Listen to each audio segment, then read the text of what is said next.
Shalom, selamat pagi bagi kita sekalian. Puji Tuhan kita diberikan nafas kehidupan di pagi ini. Dan marilah kita mensyukurinya dengan mengisi hidup kita sepanjang satu hari ini dengan rasa syukur. Sebelum kita mendengarkan firman Tuhan, marilah kita bersatu di dalam doa.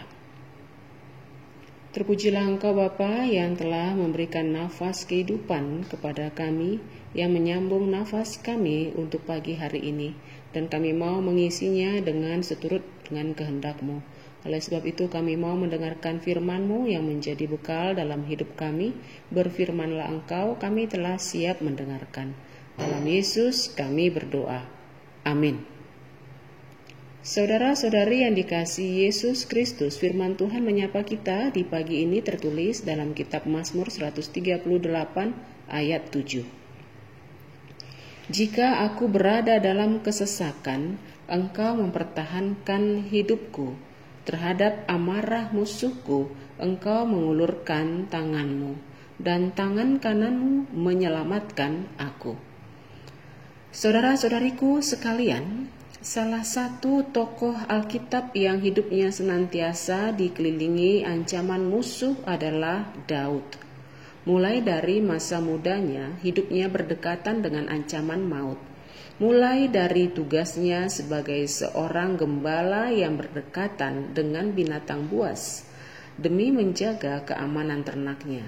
Lalu harus berhadapan dengan Goliat, si orang Filistin yang menghina Allah orang Israel.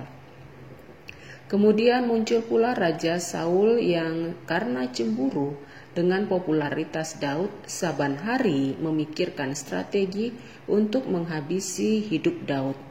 Luar biasa bencinya Saul kepada Daud, sehingga begitu tega memperalat putrinya sendiri yang bernama Mikal agar bersedia menikahi Daud. Lalu putrinya dipakai sebagai alatnya membunuh Daud. Faktanya Mikal justru sangat mengasihi Daud. Karena rencana itu gagal, Saul mempengaruhi Jonatan anaknya untuk membunuh Daud. Hal yang sama juga terjadi. Jonatan bukannya melakukan rencana jahat ayahnya, justru sebaliknya Jonatan bersahabat akrab dengan Daud. Selesai dengan urusan kebencian Daud, muncul lagi kebencian dari anaknya sendiri, yaitu Absalom, putra kandung Daud. Absalom yang haus kekuasaan lalu mengkudeta kekuasaan ayahnya dan menghimpun pasukan untuk menghabisi nyawa Daud ayahnya sendiri. Dalam perjalanan hidupnya Daud menyadari bagaimana Allah secara luar biasa menyelimutinya dengan kuasa kasih-Nya dan mempertahankan hidup Daud dari serangan para musuh yang sangat membencinya, yang hidupnya sangat dekat dengan orang-orang tersebut. Dia juga menyadari semuanya itu bukan karena kehebatan dan kebaikannya, namun semata-mata kuasa Allah yang melingkupi dan berdiam dan bekerja di dalam dirinya. Itu sebabnya Daud meluapkan sukacitanya dengan menuliskan syair-syair Mazmur agar semakin banyak orang yang menyadari besarnya kuasa dan kasih Tuhan di hidup ini. Jemaat yang dikasihi Yesus Kristus, kalau kita merenungkan perjalanan hidup kita, sadar atau tidak, kita juga pernah diluputkan Tuhan dari ancaman maut. Entah itu saat kita pernah mengalami sakit, atau kita pernah mengalami kecelakaan, atau kita sedang melakukan sesuatu di tempat yang rawan dan berbahaya, dan situasi lain sebagainya.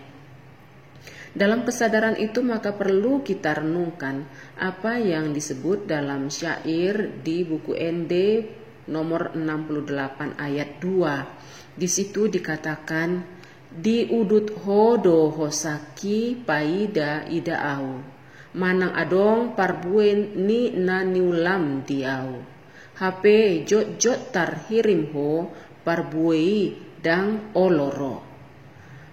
Saudara-saudariku sekalian, Syair dari lagu itu mengajak kita untuk boleh introspeksi diri terhadap kesempatan yang sudah Tuhan berikan dalam hidup kita.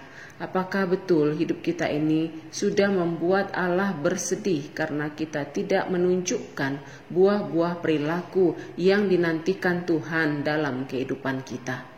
Maka dari itu, marilah saudara-saudariku sekalian, kita memanfaatkan berkat Tuhan yang telah menyambung nyawa kita hari lepas hari. Kita tunjukkan perilaku yang diharapkan Tuhan. Bila Ia menyambung nafas kita, tujuannya adalah agar kita menjadi alatnya mendatangkan sukacita di dunia ini. Maka dari itu, nikmatilah kebersamaan yang Tuhan berikan, baik bersama anggota keluarga, baik bersama teman-teman lainnya.